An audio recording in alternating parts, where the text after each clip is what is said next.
کیا آپ گنتی کی کتاب کا خلاصہ پیش کر سکتے ہیں؟ گنتی کی ساری کتاب کس چیز کے بارے میں ہے؟ گنتی کی کتاب مصنف گنتی کی کتاب کا مصنف موسیٰ ہے۔ سن تحریر گنتی کی کتاب 1440 قاف میم سے 1400 قاف میم کے درمیان لکھی گئی تھی۔ تحریر کا مقصد گنتی کی کتاب کے پیغام کی نوعیت عالمگیر اور لازمان ہر ایک دور کے لیے موضوع ہے۔ یہ کتاب ایمانداروں کو اس روحانی جنگ کی یاد دلاتی ہے جو وہ ہر ایک وقت لڑ رہے ہوتے ہیں، کیونکہ یہ خدا کے لوگوں کی اس کے حضور خدمت اور اس کی پیروی کرنے کا بیان پیش کرتی ہے۔ گنتی کی کتاب اسرائیلیوں کو شریعت ملنے، خروج اور احبار کے دور اور وعدے کی سرزمین میں داخلے کی تیاری کرنے کے وقت استثناء اور یشوع کے درمیان پل کا کردار ادا کرتی ہے۔ کلیدی آیات گنتی 6 باب 24 سے 26 آیات۔ خداوند تجھے برکت دے اور تجھے محفوظ رکھے، خداوند اپنا چہرہ تجھ پر جلوہ گر فرمائے اور تجھ پر مہربان رہے، خداوند اپنا چہرہ تیری طرف متوجہ کرے اور تجھے سلامتی بخشے۔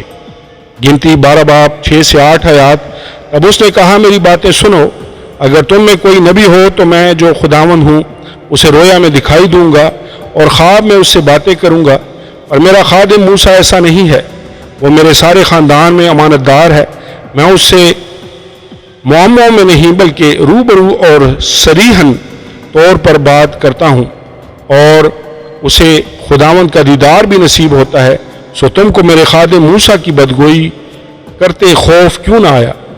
گنتی 14 باب 30 سے 34 آیات۔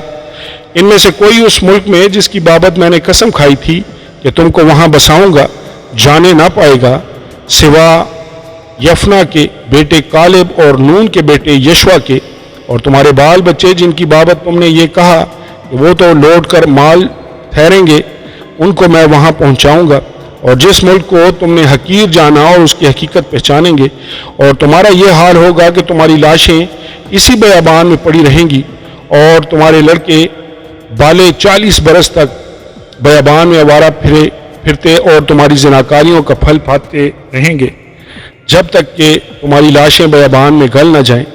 ان 40 دنوں کے حساب سے جن میں تم اس ملک کا حال دریافت کرتے رہے تھے، اب دن پیچھے ایک برس یعنی 40 برس تک تم اپنے گناہوں کا پھل پھاتے رہو گے، تب تم میرے مخالف ہو جانے کو سمجھو گے۔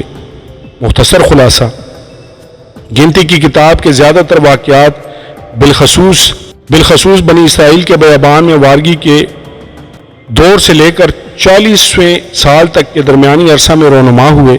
اس کتاب کے پہلے 25 ابواب بیابان میں اسرائیل کی پہلی نسل کے تجربات کو درج کرتے ہیں، جبکہ باقی کتاب دوسری نسل کے تجربات کا ذکر کرتی ہے۔ توبہ اور برکت کے ساتھ فرما برداری اور سرکشی کا مرکزی موضوع نہ صرف اس کتاب میں بلکہ پوری بائبل میں جاری رہتا ہے۔ خداوند کی پاکیزگی کا موضوع احبار کی کتاب سے گنتی کی کتاب تک جاری رہتا ہے، جو کہ خداوند کی ہدایات اور لوگوں کی وعدے کی سرزمین میں داخل ہونے کی تیاری کا ثبوت ہے۔ گنتی کی کتاب کی اہمیت کی نشاندہی اس بات سے ہوتی ہے کہ نئے عہد نامے میں اس کا متعدد بار ذکر کیا گیا ہے۔ پہلا کرنتھیوں 10 باب 1 سے 12 آیات میں روح القدس نے گنتی کی کتاب پر خصوصی توجہ دینے کا مطالبہ کیا ہے۔ یہ الفاظ کہ یہ باتیں ان پر عبرت کے لیے واقع ہوئیں، اسرائیلیوں کے گناہ اور خدا کی ان سے ناراضگی کی طرف اشارہ کرتے ہیں۔ رومیو 11 باب 22 آیت میں پولس رسول خدا کی مہربانی اور سختی کے بارے میں بات کرتا ہے۔ گنتی کی کتاب کا مختصر پیغام یہی ہے، خداوند کی طرف سے سختی کا اظہار اسی باغی نسل کی بیابان میں موت کی صورت میں دکھائی دیتا ہے جو وعدے کی سرزمین میں داخل نہیں ہوئی تھی، جبکہ خدا کی مہربانی کی تکمیل نئی نسل میں ہوتی ہے۔ نئی نسل جب تک وعدے کی سرزمین پر قابض نہ ہوگی، خدا نے اس کی خوب پرواہ محافظت اور دستگیری کی۔ یہ تمام باتیں ہمیں خدا کے انصاف اور محبت کی یاد دلاتی ہیں، جن میں ہمیشہ ہم آہنگی پائی جاتی ہے۔ پیشن گوئیاں اپنے لوگوں میں پاکیزگی کے لیے خدا کا تقاضا کلی اور حتمی طور پر یسوع مسیح میں پورا ہوا، جو ہماری خاطر شریعت کو پورا کرنے کے لیے دنیا میں آیا تھا۔ متی 5 باب 17 آیت۔ موعودہ مسیحا کا تصور اس پوری کتاب میں پھیلا ہوا ہے۔ 19 باب میں سرخ رنگ کی بے داغ اور بے عیب بچیا مسیح یعنی خدا کے بے داغ اور بے عیب برے کی طرف اشارہ کرتی ہے جو ہمارے گناہوں کے لیے قربان ہوا ہے۔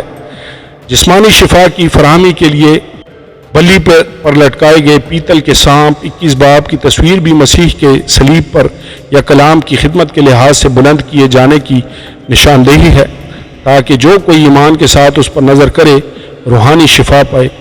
24 باب میں بلعام کی چوتھی اور آخری پیشن گوئی یعقوب سے ظاہر ہونے والے ایک ستارے اور خاص عصا کا ذکر کرتی ہے۔ یہ بھی مسیح کے بارے میں ایک پیشن گوئی ہے جو کہ اپنے جلال، چمک، شان و شوکت اور نور کے باعث مکاشفہ 22 باب 16 آیت میں صبح کا ستارہ کہلاتا ہے۔ وہ اپنی بادشاہت کے تعلق سے عصا بھی کہلا سکتا ہے کیونکہ وہی اسے تھامنے والا ہے۔ وہ نہ صرف بادشاہ کا خطاب رکھتا ہے بلکہ اس کے پاس بادشاہت ہے بھی، اور وہ فضل، رحم اور رازبائی کے عصا کے ساتھ حکمرانی کرتا ہے۔ عملی اطلاق نئے عہد نامے میں تشکیل پانے والے ایک اہم الہیاتی موضوع جسے گنتی کی کتاب سے لیا گیا ہے یہ ہے کہ گناہ اور بے اعتقادی خصوصاً سرکشی خدا کے غضب کا باعث بنتی ہے۔